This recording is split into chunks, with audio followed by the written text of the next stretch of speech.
어.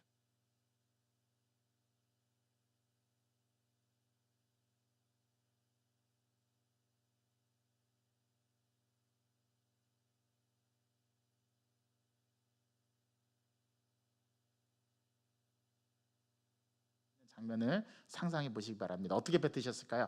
뱉대. 이렇게 뱉으셨을까요? 여러분 좀 상상력을 발휘해 보세요.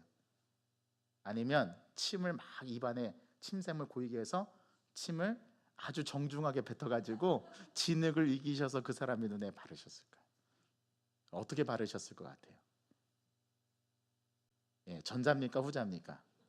모릅니다. 우리는 성경이 가르쳐 주질 않기 때문에.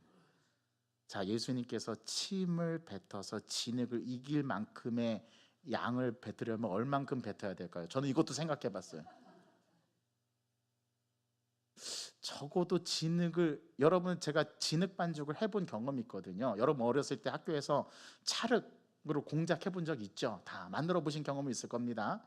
그 흙을, 아주 고운 흙을 지디겨서 이렇게 점도가 있게 하려면 어느 정도의 물을 부어야 되고 어느 정도 이게 이겨야 되는지 여러분은 아마 감이 오실 거예요. 자, 눈에 바를 정도의 진흙을 이기려면 뭐 주먹 한 만큼은 이거보다 더 많아야 되겠죠 사실은. 자, 그러면 어느 정도의 침의 양이 분비물이 필요할까요? 여러분 이런 생각 안 해보셨습니까? 말씀이 안 다가오는 거예요. 아마 엄청 뱉으셨을 것 같아요. 그래서 뭐 태태 뱉으셨든지 왜 해서 뱉으셨든지 그 침을 뱉어서 진흙을 이겨가지고 눈에 바르십니다. 자, 이 앞을 못 보는 맹인은 침을 뱉어서 이겨서 자기 눈에 바른 거 더럽다라고 생각했을까요? 아니요. 저와 여러분들이 보기에 그렇죠. 그리고 그 당시의 침은 굉장히 의료적으로 중요한 치유의 수단이었다라고 합니다. 고대에서는 이 침액이 이게 고고학적인 역사적 그 문헌에 남아 있어요. 치료 방법이. 그러니까 침을 뱉어서 치료하는 행위는 그 당시의 의사들이 아주 자연스럽게 행하던 치료 방법이었다라는 거예요. 의학이 뭐 그렇게 발달하지 않았으니까. 예수님께서 침을 뱉어서 이겨서 그 진흙을 바르셨습니다. 자, 요 예수님께서 요 행위가 그대로 구약에 어디에서 나오냐면 예레미야 18장에 나와요. 토기장의 비유가 토기장이가 진흙을 이겨서 자기가 원하는 그릇을 창조해내고 만든다라는 비유가 나오는데 그 비유의 이미지를 지금 예수님께서 보여주십니다. 자, 예수님께서 무언가 재료를 가지고 치유하신 장면은 어떻게 보면 오늘 이 본문이 유일무이합니다. 성경에서. 그것도 아주 구체적이에요. 그랬더니 이 진흙을 바른 상태에서 이 사람이 실로암 못 가도 어떻게 갔는지 모르겠어요. 앞이 안 보이는데 어떻게 찾아갔을까요? 누가 데려다 줬을까요? 아니면 자기가 발로 걸어서 갔을까요? 이게 지팡이를 짚고 앞을 이렇게 확인하면서 갔을까요? 그리고 실로암 못 가는 어디에 있는지 어떻게 알았을까요? 날 때부터 맹인이었는데. 많은 상상력이 필요합니다. 갔어요. 가서 실로암 못가에 가서 그 진흙으로 바른 눈을 씻으니까 그 사람의 눈이 띄어져서 세상을 선명하게 보게 되었다랍니다. 할렐루야.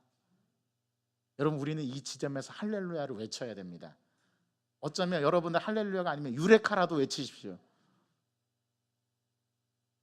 어찌 이런 일이 일어날 수 있을까? 그런데 중요한 게 있습니다. 예수님께서 왜 진흙을 이기셨을까요? 여러분 하나님께서 천지를 창조하실 때 인간을 뭘로 창조하셨습니까? 흙으로. 여기서 예수님께서 진흙을 이겨서 이 사람의 눈에 발랐다라는 것은 마치 하나님께서 인간을 흙으로 창조하시고 그 코에 생기를 불어넣으시는 것처럼 지금 예수님은 누구의 모습을 보여줘요? 창조주 하나님의 모습을 보여줍니다. 우리 인간의 재료인 흙을, 그 진흙을, 먼지를 이기셔가지고 진흙을 만드셔서 사람의 그 보지 못하는 부위에 발라주셨어요. 저는 이 행위를 어떻게 이해하냐면 저는 과학적으로 생각할 때 여러분 게놈 프로젝트 들어보셨습니까? 유전자, 우리 아이가 태어나면 그 유전자 정보를 담겨 있는 줄기세포를 배양을 떼서 그걸 간직하다가 나중에 이 사람이 암에 걸리거나 치료할 수 없는 병에 걸리면 그 줄기세포를 이용해서 치유하는 방법. 여러분, 같은 재료입니다. 진흙은 하나님께서 인간을 창조하실 때 사용한 재료가 흙이에요. 예수님께서 그 흙을 통해서 바르셨다라는 건 뭐냐면 재창조를 말합니다. 지금 예수님은 하나님께서 하신 일들을 그대로 보여주는 재창조의 모습을 보여주고 계세요. 그러니까 진흙을 이기셨다라는 것은 그 환부에 그 보이지 않는 눈에 바르셨다는 것은, 그리고 그의 눈을 뜨게 하셨다라는 것은, 지금 흙을 가지고 하나님께서 인간을 창조하셨던 것 같이 이 앞을 보지 못하는 날 때부터 맹인된 이 맹인을 예수님께서 진흙, 그 원래의 재료를 가지고 그 사람의 몸에 붙여서 그 사람을 씻게 하셔서 눈을 뜨게 하셨다라는 것은 예수님의 재창조를 보여줍니다. 그러니까 예수님이 하나님이셨던 거예요. 여기에 실로암 못과, 왜 하필이면 실로암 못일까요? 요단강도 있는데. 그래서 오늘 요한복음 저자는 친절하게 이 실로암을 번역해 줍니다. 이 실로암의 뜻이 뭐라고요? 보냄을 받은 자. 자, 그러면 여기서 보냄을 받은 자는 누굽니까? 예수님이죠. 예수님이 실로암이었던 거예요. 여러분, 육신에 보이는 그 못과, 실로암 못과가 진짜 우리가 주목해야 되는 게 아니라 예수님 자체가 실로암이셨다니까요. 여기서 실로암에 가서 씻으라는 얘기는 예수님 성령 안에서 우리의 삶을 의미한다라는 거예요. 이게 바로 예수님께서 날 때부터 맹인된 자를 고쳐주시는 치유, 표적의 기적의 역사였던 겁니다. 오늘의 이 비극적인 일이 원인이 어디에 있을까라고 묻는 제자들과 달리 오늘 주어진 상황이 전체이고 마지막이라고 결론을 내리고 간 이 제자들의 관점이 예수님은 틀렸다라고 말하고, 이 모든 것은 하나님의 영광을 위해서, 하나님의 때를 위해서 준비된 거야 라고 말씀하시는 이 예수님. 자, 그럼 묻습니다. 저와 여러분들이 삶을 살아가면서 어떤 사람은 암에 걸리고, 어떤 사람은 불의의 교통사고를 당하고 불구자가 되고, 어떤 사람은 태어날 때부터 지체 부자유자로 장애를 갖고 태어난 사람. 만약에 오늘 예수님의 이 말씀이 없다면 우리는 이걸 설명할 방법이 없습니다. 제가 우리 부활주일에 제가 그 송명희 시인, 고난주간 때 송명희 시인 말씀드렸죠. 그 사람은 태어날 때 의사의 실수로 태어나면서부터 소아마비 걸려서 평생 동안 그렇게 삶을 살아가는 사람입니다. 어떻게 설명할 수 있어요? 저 여러분들이 삶을 살아가면서 나는 질병에 한 번도 걸리지 않았다. 자, 나는 그 흔한 감기도 한 번 안 걸렸다. 아무도 없죠. 그럼 이걸 어떻게 설명할 수 있을까요? 제가 올해 특별 새벽 부흥회 때 그러한 말씀, 설교를 한 적이 있습니다. 여러분, 우리는 하나님께로부터 온 것이 다 뭐예요? 복이죠. 잘 되는 것도 복, 나에게 자녀를 주신 것도 복, 나에게 좋은 집을 주신 것도 복, 나에게 좋은 차를 주신 것도 복이에요. 자, 그런데 우리는 그것만 복이라고 생각하고 있지 않습니까? 혹시 암에 걸리는 것도 똑같은 복이 아닐까요? 하나님 입장에서는 그게 똑같은 거 아닐까요? 아, 그러면 목사님, 우리가 암에 걸려야 된다는 말입니까? 여러분, 그런 말씀 드리려고 하는 게 아니에요. 우리가 삶에서 일어나는 여러 가지의 수많은 일들이 나에게는 좋은 일도 있고 좋지 않은 일도 있는데, 그 좋지 않은 일조차도 복이 될 수 있는 건 아닐까. 오늘 이 날 때부터 맹인된 사람처럼, 시각장애인을 갖고 태어난 사람처럼, 이 사람처럼 그것도 이 사람에게는 큰 영광, 이제 하나님의 일들을 드러낼 영광이 아닐까. 그래서 저는 오늘 설교 제목을 때가 아직 낮음에라고 잡아봤어요. 왜 이런 제목을 잡았냐면, 여러분 잘 들어보십시오. 예수님이 계시는 곳은 항상 낮입니다. 오늘 제자들은 날 때부터 맹인된 사람이 원인이 있지 않았겠나, 다친 마음과 다친 사고로 이 사람이 맹인된 것에는 분명 원인이 있었을 거야. 그래서 날 때부터 이 사람이 맹인된 것은 그 사람의 죄 때문이 아닐까 생각해봤는데 그건 아닐 것 같고, 그래서 예수님께 그럼 이 사람 부모님의 죄 때문일까요? 라고 물었던 건데, 이 전제에는 이 예수님께 물었던 제자들의 이 질문에는 어떠한 의미가 들어있냐면, 너는 여기서 끝이야. 이제 더 이상 너에게는 어떤 일도 일어날 수 없어. 그걸 전제하고 묻는 거예요, 예수님께. 이 제자들의 눈에는 이제 이 사람은 여기서 더 나아질 가망이 없고 여기서 어떤 것도 일어날 수 없다라는 전제를 깔고 묻고 있습니다. 그런데 예수님은 놀랍게도 오늘 이 날 때부터 맹인된 자를 치유하는 이 본문에서 어떤 말씀을 하냐 하면 아주 중요한 말씀이 나옵니다. 9장 4절 5절 말씀 함께 읽어보겠습니다. 시작. 때가 아직 낮음에 나를 보내신 이의 일을 우리가 하여야 하리라. 밤이 오리니 그때는 아무도 일할 수 없느니라. 내가 세상에 있는 동안에는 세상의 빛이로다. 자, 6절. 이 말씀을 하신 이후에 기적을 베푸십니다. 자, 그러면 이 기적은 뭐를 설명하고 뭐를 증명해 주는 거예요? 예수님이 함께 계실 때는 불가능한 일이 가능해질 수 있다라는 말입니다. 예수님이 항상 계시는 곳에는 항상 낮을 수밖에 없다라는 거. 이걸 예수님은 우리에게 가르쳐 줍니다. 그걸 위해서 예수님은 날 때부터 맹인된 자가 그의 죄 때문도 아니고 부모의 죄 때문도 아니고 하나님이 하실 일을 위해서 예비된 거야 라고 말씀하셨던 거예요. 여러분, 이 말씀이 이제 이해가 되십니까? 다가오십니까? 그러면 목사님, 아직도 저는 풀리지 않는 게, 그러면 이 사람 지금까지 맹인으로 살아온 것은 억울하잖아요. 여러분, 이 사람이 날 때부터 맹인된 것이 이 사람에게 좋지 않을 수도 있다라는 거 여러분 인정하실 수 있겠습니까? 이 맹인은 그렇게 대답 안 할 겁니다. 아까 제가 맹인의 사람, 두 종류의 사람 제가 생애 가운데 만났던 이야기 해드렸잖아요. 괜찮아요. 저는 그래도 아이들이 자랄 때까지는 봤으니까. 못 본 사람도 있잖아요. 그러면서 그렇게 말한 그 사람 얼마나 억울할까? 얼마나 그 사람 왜 보았다가 도중에 못 보는 맹인이 되었을까? 그 사람 입장에서는 억울할 수 있는데 전혀 억울해하지 않고, 저 괜찮아요. 저는 그래도 아이들이 성장하는 거 봤는데요. 뭘 날 때부터 못 본 사람도 있는데요 라고 말하는 그 시각장애, 그 김선태 목사님의 그 말, 그래서 저는 충격적이었습니다. 그 말이.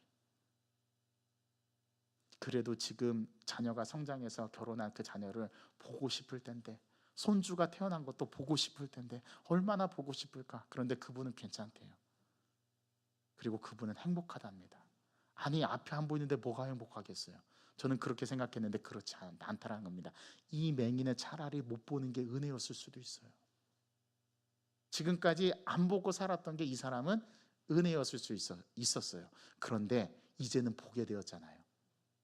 얼마나 이 세상이 아름답고 얼마나 이 세상에 자기가 보지 못했던 것보다 더 큰 은혜를 누리게 됐어요.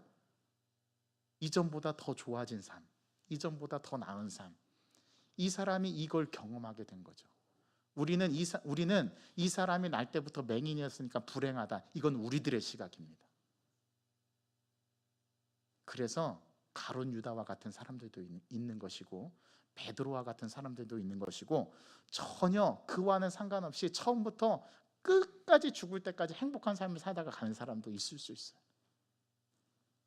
우리들의 인식과 우리들의 이성과 우리들의 관점이 지금 이 제자들처럼 너는 이제 여기서 끝이야, 더 이상 가능성은 없어라고 단정짓고 말하는 그러한 우리의 삶의 모습은 아닌지 오늘 이 말씀에 비추어 보자는 겁니다.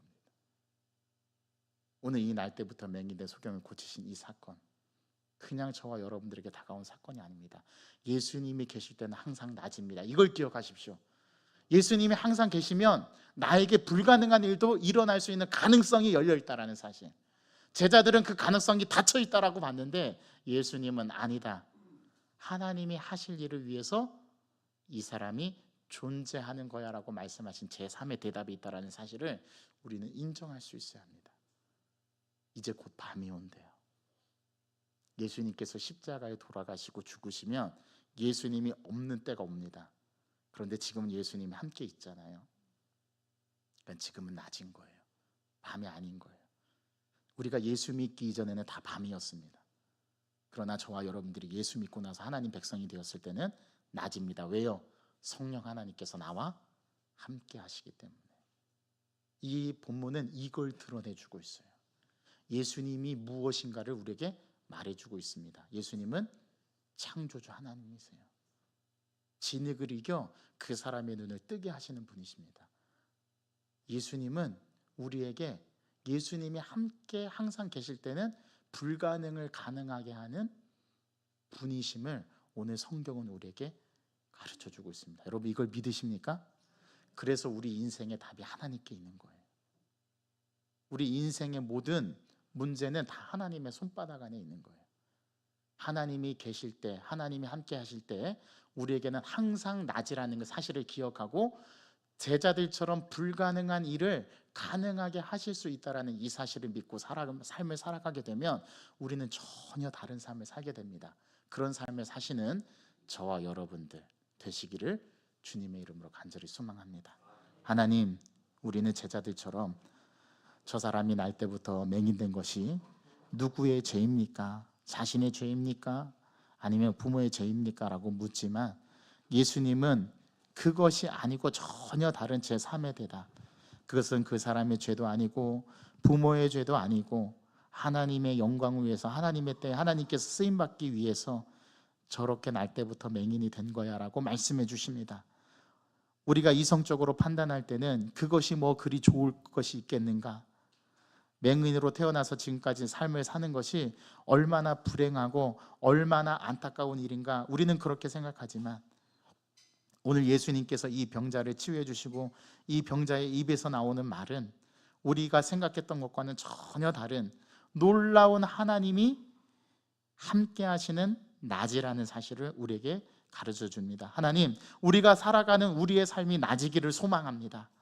항상 주님이 계시는 곳에서는 우리는 불가능하다 여겨지는 그것도 하나님은 가능하게 하시는 분임을 예수님께서 보여주셨으니 이것을 굳게 믿고 부여잡고 가는 우리의 인생 되게 하여 주시옵시고, 우리의 인생의 모든 문제가 주님의 손바닥 안에 있음을 알고 그것을 굳게 믿고 나아가는 저희들 되게 하여 주옵소서. 예수 그리스도의 이름으로 감사하며 기도하옵나이다. 아멘. 오늘 주신 말씀을 생각하면서 우리 다 같이 자리에서 일어나셔서 우리 예수 우리들의 밝음이 이 찬양 함께 하나님 앞에 올려드리겠습니다.